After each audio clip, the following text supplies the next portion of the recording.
النهاردة هحكي معاكم شوية عن ايه الحاجات اللي جبتها واشتريتها للرضاعة الطبيعية وكانت مية مية، والحاجات التانية اللي طلعت مقلب وبجد ما تشتريهاش. بس طبعا بين قوسين كده دي تجربة شخصية، يعني ده رأيي الشخصي، ممكن حد تاني يكون رأيه حاجة تانية، أو يكون الحاجة اللي أنا ما نفعتش معايا نفعت معايا. اول حاجه واكتر حاجه جبتها وكانت فعلا تمنها فيها وكانت حلوه قوي فادتني هي ساتر الرضاعه. ساتر الرضاعه كده بيكون زي يعني ليه مكان كده يتلبس منه بالشكل ده، وبيكون الجزء ده شفاف بحيث تشوفي البيبي وما يتخنقش طبعا من نفسه، والباقي الجزء ده مغطي عليكي بحيث ان انت ترضعيه عادي خالص، سواء انت بره البيت او في مشوار او حاجه هتقدري ترضعيه في اي وقت. تاني حاجه عمليه برضو في اللبس جبتها للرضاعه الطبيعيه كانت حلوه قوي، هي برا الرضاعة. برا الرضاعة بيكون فيها كباسين بتتفتح عشان تقدري ترضعي البيبي بسهولة، سواء انتي جوه البيت او برا البيت بشكل عملي اكتر، وفي نفس الوقت بتكون من قطن فبتكون مريحة قوي في اللبس. وطبعا الرضاعة لو احنا مش لابسين برا ممكن تسبب ترهل يعني في الثدي، فانا شايفه بصراحه برا الرضاعه دي كانت مناسبه قوي قوي في وقت الرضاعه الطبيعيه. مخده الرضاعه يا جماعه بالنسبه لي ما كنتش قادره استغنى عنها ابدا، بجد حلوه جدا وصحيه قوي ان انت تحاولي ترضعي بشكل صح من غير ما تأذي ظهرك، يعني من غير ما توطي على الطفل او تتعبيه او تتعبي نفسك انتي. بجد عملية جدا جدا وتمنها فيها. ده غير في انواع منها بتحلك بعد كده ان الطفل يتعلم عليها ان هو يقعد ويسلب نفسه على الشهور، مثلا 4 شهور و3 شهور، ان هو يتعلم انه يقعد عليها، فليها اكتر من استخدام بصراحة.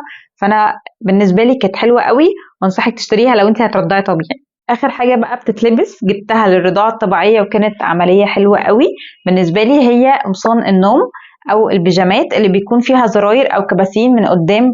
ليه؟ لانه مش عملي ابدا ان احنا نغير هدومنا عشان نرضع، هي احلى حاجة ان احنا تكون الموضوع سهل وبسيط، وبالذات لو في الشتاء ما يبردش. فالحاجات اللي تركزي على ايه البيجامات اللي تجيبيها في الوقت ده هيكون عملي معاكي قوي. طبعا دي صديقة اي انثى من ايام البيريود او الدورة لايام الولاده لبعد كده في الرضاعه، فهي مكمله معانا. مكمله في ايه بقى؟ لما يحصل للاسف يعني تحجر في الثدي، عاده بيحصل على اليوم الثالث كده من الولاده، بيحصل تحجر للثدي علشان اللبن بيكون كميته كبيرة أكتر من احتياج الطفل. والكلام ده اتكلمت عنه كتير في فيديوهات هسيبها لك في الديسكريبشن تحت عن الرضاعة الطبيعية وازاي ننظمها وازاي نعدي مرحلة التحجير دي، لأن هي مرحلة بصراحة أزمة. بس من الحاجات المفيدة قوي قوي في مرحلة التحجير ازاي التحجير ده يقل ويهدى، هي القربة السخنة بتخلي يحصل إدرار للبن، اللبن ينزل ويقل التحجير، فهي من الحاجات اللي كانت حلوة قوي معايا. احب اعرفكم على صديقي الصدوق في الرضاعه الطبيعيه، بجد ده صديق اكتر من 2 سنين رضاعه طبيعيه، طبعا 2 على اساس ان طفلتين يعني، بس هو فعلا منقذ. انا بحبه جدا ويعني بكن ليه لحاجات كتير، منها انه زود اللبن وخلاني اقدر اخزنه وخلاني اقدر انزل شغل. ده بالنسبه لي كان منقذ قوي. انا اشتريت جرانزيا اللي هو الكهربائي السنجل، حسب قدرتك وحسب احتياجك هاتي المناسب ليكي. كل الانواع كنت عامله عنها فيديو بالتفاصيل كلها، ايه المناسب ليكي وكل الاسعار وكل التفاصيل هتلاقيها في فيديو هنزله لك في الديسكريبشن. وحتى النوع القابل للارتداء برضو عملت عنه فيديو لوحده وهنزله لك برضو اللينك بتاعه في الديسكريبشن لو حابه ترجعي له. فانا بالنسبه لي بصراحه لو انت بالذات هتنزلي شغل فهو ده لا غنى عنه. طبعا هتستغربي البرطمان ده ايه علاقته بالرضاعه الطبيعيه، بس انا كنت بصراحه بستخدمه استخدام للرضاعه الطبيعيه في تخزين اللبن. كنت اتكلمت عن طريقة تخزين اللبن الموفرة اللي أنا عملتها، إن أنا بخزن اللبن في برطمانات إزاز، لأن الإزاز مش بيتفاعل مع أي حاجة، وبعقمها طبعا قبلها، واتكلمت على الطريقة دي بكل تفاصيلها وهسيب لك الفيديو في الديسكريبشن أو في وصف الفيديو من تحت علشان ترجعي له، لأن فعلا بصراحة دي أكتر طريقة اقتصادية وآمنة تحافظي بيها على اللبن لفترات قدام وتخزنيها في الفريزر. جبت برضو أدوية، والأدوية للأمانة كانت أنا بالنسبة لي كانت مفيدة وفي مكانها وحلوة، بس طبعا مش بالتخيل اللي أنا متخيلة إن هي هتزود كمية اللبن بطريقة رهيبة جدا، لكن ليها إفكت، ليها تأثير. الدواء اللي بالنسبة لي أنا كنت شايفة إن هو فعلا حلو وليه تأثير كويس وكان بالنسبة لي تمام، هو هربانة بس بالمعدلات والكميات الجرعات المطلوبة اللي هي بتبقى كميات كبيرة تقريبا 6 في اليوم الواحد. جربت نوع تاني اسمه بريستو، هنتكلم عليه لوحده. بس بالنسبة لي هربانة كان كويس، بس طبعا نحط توقعات منطقية للموضوع، لأن أكتر حاجة بتزود اللبن مش الأدوية لكن الشفط، السحب، إن احنا بنقول للمخ إن البيبي محتاج كمية أكبر فبينتج له كمية أكبر. وده برضو قلته في فيديو عن زيادة إزاي بزود كمية اللبن في وقت قصير، وهسيب لك اللينك بتاعه في الديسكريبشن تحت. بذكر بقى كلامنا عن هربانة، هنتكلم عن الأعشاب، لأن أصلا هربانة أو دواء زيادة اللبن هو عبارة عن أعشاب مركزة ومحطوطة في أدوية. الأعشاب اللي هي إيه؟ أعشاب الحلبة.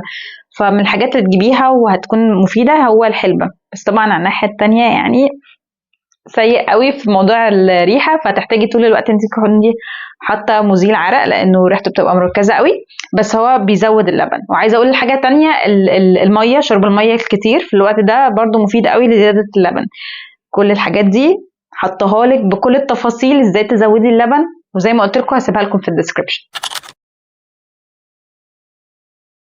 كريمات تشقق الحلمة دي حبيبتي فعلا كانت منقذة قوي في وقت الرضاعة اللي هي في البداية، بالذات في أول طفل بيكون الرضاعة مؤلمة قوي، فده لا غنى عنه. لو لقيتيه اورينت ان ده بالنسبة لي كان حلو جدا، رخيص، بينفع الطفل يرضع عليه، فكان منقذ قوي قوي من الحاجات اللي انا مش ندمانة عليها ابدا ان انا اشتريتها. هو ده ملوش علاقة بصراحة بالرضاعة قوي، بس انا بحبه يعني، انا لازم اجيب سيرته. هو الشيالة بتاعة البيبي اللي هي شبه الكنجارو كده، او الشيالة الراب اللي انت بتلفي عليها البيبي. بصراحة هي مفيدة قوي في الفترة دي، فيعني بغض النظر عن الرضاعة هي مفيدة عموما في اول 3 شهور بالذات ان انت تستخدمي دي عن اي نوع تاني، لانها مريحة قوي ليكي وللطفل. اخر حاجة بقى كان بالنسبة لي غريبة واختراع قوي، هي بصراحة هي متعبة بس حلوة.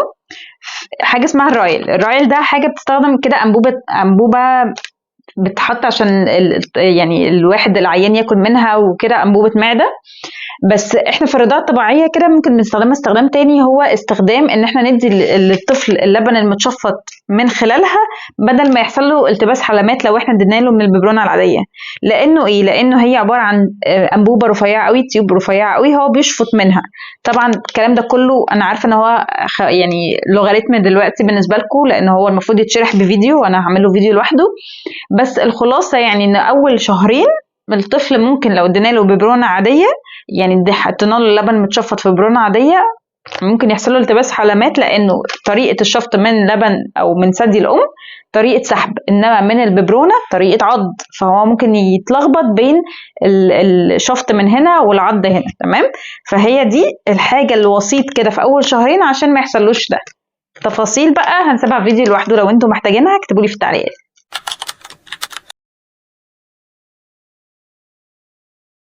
نيجي بقى يا ست الكل للحاجات اللي طلعت مقلب، وركزي معايا عشان دي منطقة مناقشات، ممكن تتفقي معايا او ترفضي. طبعا زي ما قلت من البداية ان دي تجربة شخصية وده رأيي الشخصي، ممكن حد تاني يكون رأيه مش نفس الرأي بتاعي. بصي بقى يا ست الكل، انا دي اتقال لي ان انا هحتاجها في الشغل عشان انا برضع طبيعي، فاللبن هيزيد والبرا هيتبهدل ويتبقع، فانت محتاجه بريست بادز. الحقيقه انا يعني تعبت قوي اصلا عشان ازود كميه اللبن ويكفي اطفالي، فيعني دي كانت طموحات غاليه قوي وعاليه قوي على اللي حصل معايا.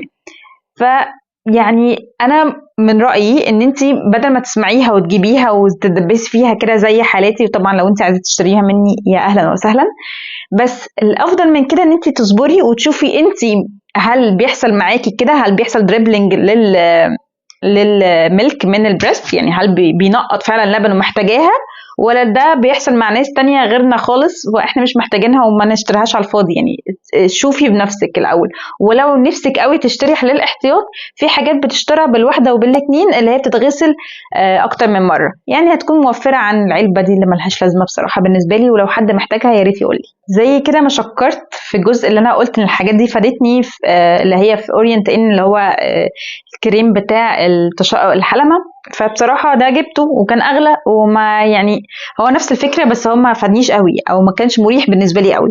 طبعا دي تجارب واراء. ده بالنسبه لي اللي هو سانوسان بتاع تشقق الحلمه، نفس الفكره، ينفع الطفل يرضع عليه والمفروض ان هو بيريح وكده، بس انا بالنسبه لي ما ريحنيش قوي. اكياس حفظ اللبن نشكر ربنا ان انا ما اتدبستش فيها زي حاجات كتير قوي بتدبس فيها عمال على بطال وما جبتهاش. بس لما بشوف الناس اللي بتجيبها بشوف ان هي تكلفة كبيرة قوي وهو disposable وبترمي. فالاحسن منه زي ما قلت قبل كده ان احنا نستخدم برطمانات تكون ازاز بنعقمها قبلها بالطريقة اللي انا قلت عنها، بتكون اسهل واحسن وموفرة اكتر، ويعني بنستخدمها اكتر من مرة. ضحكوا عليا وقالوا لي هنجيب لك توفي هيزود اللبن. طبعا انا يعني كنت فاكره ان هو ده اللي هيزود اللبن كميات كده، وجابوه لي فانا كنت مبسوطه جدا. طعمه حلو على فكره، اسمه بريستو. ناس تانية ممكن تشكر فيه. انا بالنسبه لي ما فادنيش، يعني هي اراء يا جماعه. بالنسبه لي هربانه ما كانش لا طعمه ولا ريحته حلوه ولا بيعمل ريحه عرق كويسه، بس بيزود اللبن. بريستو على الناحيه التانية كل الحاجات دي مش موجوده بس ما زودش اللبن. بصوا هي دي اختلف عليها الآراء بصراحة. يعني هي فادتني وما فادتنيش، يعني هي ليها ميزة وعيب. بس اللي أنا أقدر أقول عليه إن هي يعني مفيدة في الحالات المزرية جدا من الرضاعة الطبيعية نتيجة تشقق الحلمة شديد قوي، ومش هتفيدك أكتر من أيام معدودة. وده اتكلمت عنه برضو بفيديو تفصيلي، تجربتي عنها، ازاي نستخدمها، ازاي نحافظ عليها، وازاي يعني نتلافى او نافويد المشاكل بتاعتها.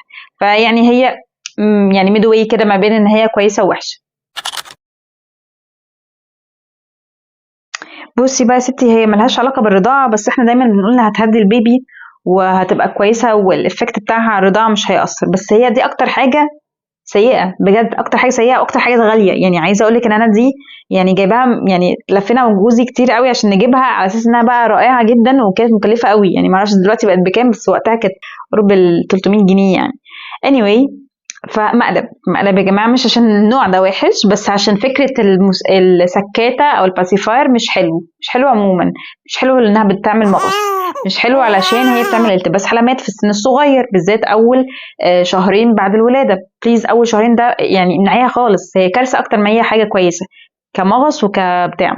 ومش حلوة كمان لما ايه الطفل يكبر شوية بعد عمر السنة، لو أخدها وبدأ يطلع له السنين ممكن تعمل له العضة المفتوحة كأسنان، ودي بقى يعني مش تجربة شخصية، ده كلام بجد.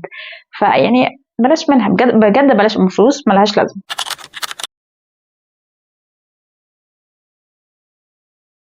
دي برضو الحمد لله ان انا ما عدتش فيها بتجربة شخصية، وهي المغاة. بس اللي حواليا كتير عدوا بيها واتنفخوا جامد منها وما زودتش لبن ولا حاجة. المغات ملوش أي علاقة بزيادة اللبن. المغات والحلاوة الطحينية ما بتزودش أي حاجة غير وزنك حضرتك بس. ليه؟ هي دورها انها بتعطشك، فلما تشربي ميه كتير اللبن يزيد، انما هي في حد ذاتها ملهاش دور غير زيادة الوزن. اتكلمت عن الموضوع ده برضو في الفيديوهات بتاعت الرضاعة، واتكلمت عنه في ان انا ازاي خسيت ورجعت لوزني بعد الولادة. كان منها ان انا ما استخدمتش الحاجات دي. يعني الحاجة الوحيدة اللي كانت فعلا مثبتة ان هي بتزود اللبن هي اسمه ايه ده الحلم. بس كده يا ست الكل، دي كل الحاجات اللي انا جبتها وفادتني واللي ما فادتنيش وطلعت يعني اي كلام. حبيت بس انبهك بدل ما ندفع فلوس على الفاضي. بس ارجع واقول دي تجربه شخصيه بتاعتي، مش لازم اللي فادني يفيدك وهكذا. دي مجرد رايي فيها الشخصي، واحب اعرف منك ايه بقى اللي كان مش حلو معاكي وايه اللي كان كويس. ولو مختلفه معايا في الراي يا ريت تكتبيه في التعليقات عشان اعرف منكم.